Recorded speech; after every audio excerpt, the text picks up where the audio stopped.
गायत्र्यास्तु परम नास्ते। गायत्री से बड़ा कोई मंत्र नहीं है। ऋषियों ने इसीलिए गायत्री को महामंत्र कहा है।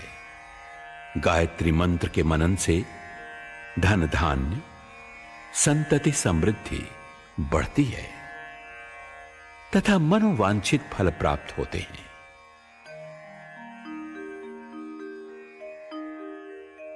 ओम भूर्भुवः स्वः तत्सवितुर्वरेण्यं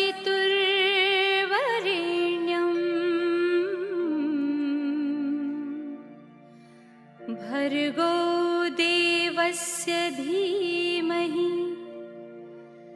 धियो यो नः प्रचोदयात्।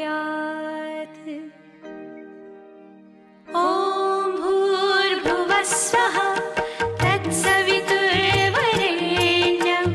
भर्गो देवस्य धीमहि धियो यो नः प्रचोदयात्।